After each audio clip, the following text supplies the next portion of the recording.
இன்றைக்கி டே பார்த்திங்கன்னா சாட்டர்டே. இன்றைக்கி நம்ம எங்கே போய்ட்டு வந்தோம் அப்படின்னு பார்த்திங்கன்னா, நம்ம எங்கே போகணுன்னு பிளான் பண்ணியிருந்தோம் அப்படின்னா சாட்டர்டே கோயிலுக்கு போகணும் அப்படின்றது ரொட்டீனாக நம்ம பண்ணணும்னு நினச்சிட்டு இருந்தோம். ஆனால் இன்றைக்கி பண்ண முடியல. ரீசன் பார்த்திங்கன்னா, காலையில் எழுந்திரிச்சிருக்கணும். இன்றைக்கி லீவு தானே தூங்கிட்டோம். ஆனால் பார்த்திங்கன்னா பாப்பாவுக்கு இன்றைக்கி பேரண்ட்ஸ் மீட்டிங். ஸோ அதனால் பேரண்ட்ஸ் மீட்டிங் கிளம்புறதுக்காக காலையில் எழுந்திரிச்சு நம்ம பேரண்ட்ஸ் மீட்டிங் சாப்பிட கூட இல்லை, டீ மட்டும் குடிச்சிட்டு அப்படியே கிளம்பிட்டோம். தம்பிக்கு கிடையாது, தம்பிக்கு எக்ஸாம் கேஜி இல்லாமல், அதனால் அவனுக்கு கிடையாது. நெக்ஸ்ட் இயர் தான் அவனுக்கு, அதாவது நெக்ஸ்ட்டு எக்ஸாமுக்கு தான் கூப்பிடுவாங்க.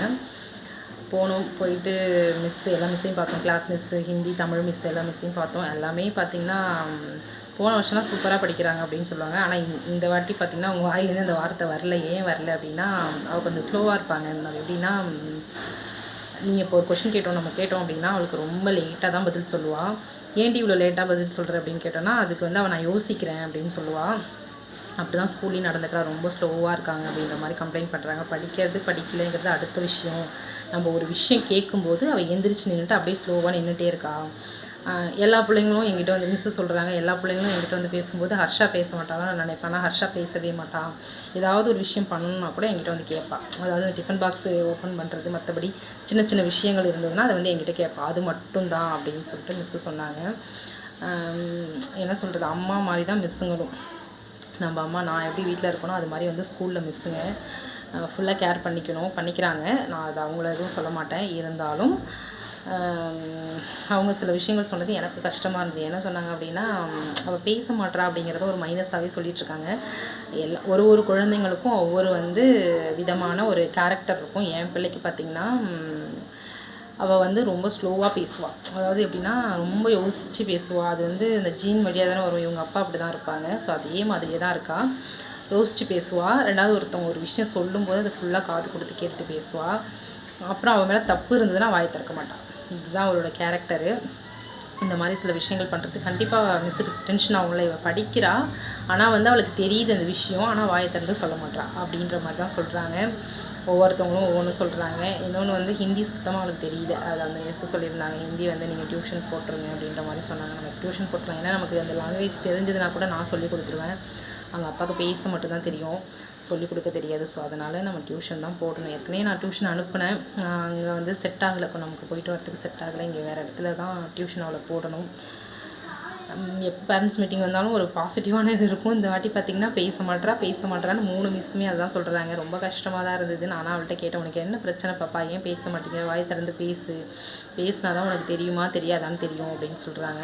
இப்போ வந்து அவங்க வந்து கொஷின் கேட்குறாங்க, அவளுக்கு அந்த ஆன்சர் தெரியுதுன்னு சொல்கிறாங்க. தெரிஞ்சால் கூட அவள் வந்து என்ன பண்ணுறான்னா, ரொம்ப நாள் கழித்து தான் அதை சொல்கிறா அப்படின்னு சொல்கிறாங்க. அது ரொம்ப கஷ்டமாக தான் இருக்குது. ஆனால் வந்து ஒரு விஷயத்த நம்ம வந்து பேரண்ட்ஸ், அதாவது யாராவது ஒரு பேரண்ட்ஸ் பார்த்திங்கன்னா, உங்களுக்கு ஒரு மெசேஜ் சொல்கிறேன். நம்ம பேரண்ட்ஸ் மீட்டிங் போயிட்டு வந்தால் கூட நம்ம குழந்தைங்க மேலே ப்ளஸ்ஸோ மைனஸோ, ஆனால் மைனஸ் நம்ம கண்டிப்பாக எடுத்துக்கணும். ஏன்னா இது நம்மளோட குழந்தைங்க.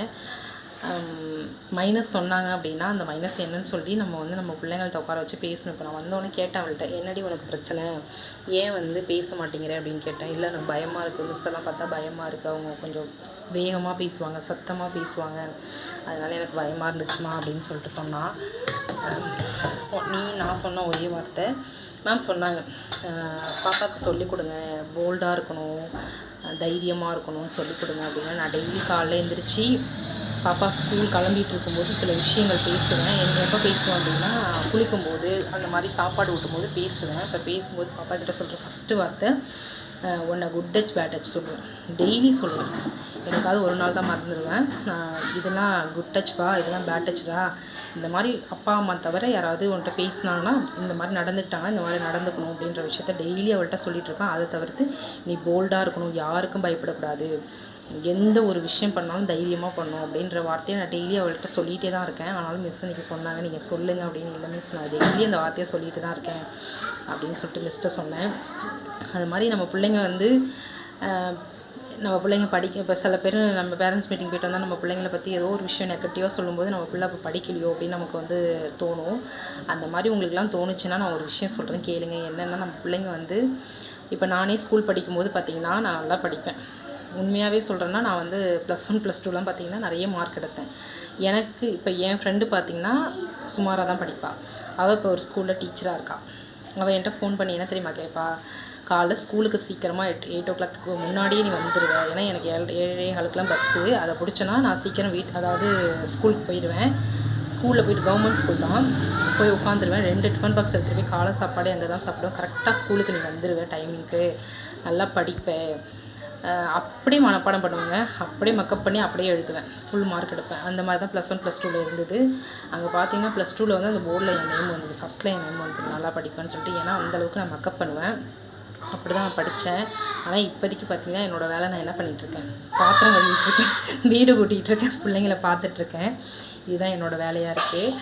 ஆனால் என்னோடய ஃப்ரெண்டு பார்த்திங்கன்னா அவள் வந்து சுமாராக தான் படிப்பாள், ரொம்ப நல்லாலாம் படிக்க மாட்டாள், சுமாராக படிப்பாள். லேட்டாக வருவாள் ஸ்கூலுக்கு, ரொம்ப அந்த சேட்டெல்லாம் பண்ணுவாள். எனி டைமும் அந்த கிரவுண்டில் தான் இருப்பாள். இப்போ பார்த்திங்கன்னா அவள் ஒரு ஸ்கூலில் டீச்சராக இருக்கா தருமபுரியில். அந்த மாதிரி வந்துட்டு படிக்கிறவங்க படிக்காதவங்கலாம் கிடையவே கிடையாதுங்க. அதெல்லாம் சுத்த பொய்ங்க. உண்மையாக சத்தியமாக சொல்கிறேன், என்னோடய அனுபவத்தில் சொல்கிறதெல்லாம் பொய். நம்மளோட குழந்தைங்க எல்லாத்தையும் தெரிஞ்சுக்கணும், அதுதான் உண்மை. மக்கப் பண்ணவும் கூடாது. எல்லா விஷயம் இப்போ எல்கேஜிலேருந்து படிக்கிறாங்க அப்படின்னா அவங்க வந்து அந்த ஸ்டேஜில் வந்து என்ன தெரிஞ்சுக்கணும், அந்த புக்ஸில் என்ன இருக்குது அப்படின்னு சொல்லிட்டு ஒவ்வொரு விஷயத்தையும் தெரிஞ்சுக்கணும். தெரிஞ்சுக்கிட்டா போதும். அவங்க எக்ஸாமில் மார்க் எடுக்கணும்லாம் கிடையாது. உங்கள் பிள்ளைய ஒரு கொஷின் கேளுங்க, அந்த பிள்ளை அந்த கொஷினை ஆன்சர் பண்ணிச்சுன்னா அதுக்கு டேலண்ட் இருக்குதுன்னு அர்த்தம். எந்த பிள்ளையும் மக்கான பிள்ளைலாம் கிடையாது. எல்லா பிள்ளைங்களுக்கும் டேலண்ட் இருக்கும், எல்லா பிள்ளைங்களும் படிக்கும். ஆனால் என்னோடய மிஸ்டேக்கும் கொஞ்சம் இருக்குது. நான் என் பாப்பாவுக்கு ஃபஸ்ட்டு கேர் கொடுத்த அளவுக்கு இந்த அளவுக்கு இப்போ வந்து கேர் நான் கொடுக்கல. ஏன் கொடுக்கல அப்படின்னு பார்த்தீங்கன்னா, இப்போ அதுக்கு காரணம் பார்த்திங்கன்னா தம்பி வந்து தம்பியை வந்துட்டு வந்தோடனே தம்பியை இது பண்ணுறது, தம்பிக்கு அது ரொம்ப கேர் கொடுக்க ஆரம்பிச்சிட்டேன். அதனால் பாப்பா வந்து நான் பெருசாக வந்து கவனிக்காமல் விட்டுட்டேன். அதனாலேயே கொஞ்சம் ஸ்லோவாகிட்டான்னு எனக்கு தோணுது இப்போது. ஸோ பாப்பா மேலே நான் இன்னமும் கொஞ்சம் அதிகமாக கேர் எடுத்துக்கணும்னு நான் நினைக்கிறேன்.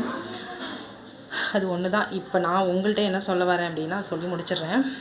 உங்கள் குழந்தைங்க வந்து ஒரு 50க்கு வந்து 30, 20, 10 எடுத்தால் கூட கவலைப்படாதீங்க, சரிங்களா? அவங்களுக்கு எல்லா விஷயத்தையும் சொல்லிக் கொடுங்க. சொல்லி கொடுத்து அவங்க புரிஞ்சுக்கிட்டா அதுவே நமக்கு போதும், அதுவே நமக்கு சந்தோஷம். அவங்களுக்கு ஒரு ஏஜ் வருங்க, புரிஞ்சிக்கிற வயசு வரும். நம்ம படிக்கணும், நம்ம வந்து இந்த வேலைக்கு போகணும், நம்ம வந்து ஒரு நல்ல ஸ்டேஜுக்கு போகணும், நம்ம நிறைய படிக்கணும், நிறைய விஷயங்களை தெரிஞ்சுக்கணும். அவங்கக்குள்ளேயே ஒரு நாள், அதாவது ஏதோ ஒரு நாள் வந்து அவங்களுக்கு வந்து தோணும். அது ஒரு 5th 6thலேயே தோண ஆரம்பிச்சிடும். அப்போ பார்த்திங்கன்னா அவங்களே புக் எடுத்து அவங்களே தானாக எல்லாமே ப்ரிப்பேர் பண்ண ஆரம்பிச்சிடுவாங்க. அவங்களே தயாராக்கிப்பாங்க, சரிங்களா? அதனால் வந்துட்டு நம்ம புஷ் பண்ண வேண்டாம் நம்ம குழந்தைங்கள.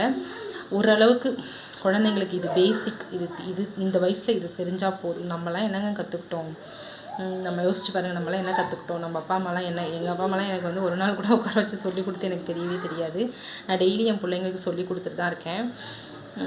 நமக்கு தெரிஞ்ச விஷயங்கள் நம்ம பிள்ளைங்களுக்கு சொல்லிக் கொடுங்க, நிறைய விஷயங்களை சொல்லிக் கொடுங்க, நிறைய டேலண்ட்டை கொடுங்க. அதுதான் நம்ம பிள்ளைங்களுக்கு நம்ம கொடுக்குற நல்ல ஒரு இது. படிப்பு மட்டுமே வாழ்க்கைன்னு சொல்ல முடியாது, தாண்டி நிறைய விளையாட்டு, டான்ஸ் இந்த மாதிரி நம்ம பண்ணணும். அதை நான் புரிஞ்சுக்கிட்டேன். இதை தான் நான் சொல்ல வரேன். பேரண்ட்ஸ் மீட்டிங் போய்ட்டு வந்து பிள்ளைங்களுக்கு நானும் திட்டினேன், வந்தோடனே ஏன்டி இப்படி பண்ணுறேன், ஒழுங்காக படித்தா என்னடி அப்படின்னு சொன்னேன். அவளை ஒரே வார்த்தையில் அவள் முடிச்சிட்டா. என்ன சொன்னான்னா, எனக்கு தெரிஞ்சதை நான் எழுதினேன், தெரியாத விட்டுட்டேன் அவ்வளோதாம்மா அப்படின்ட்டா.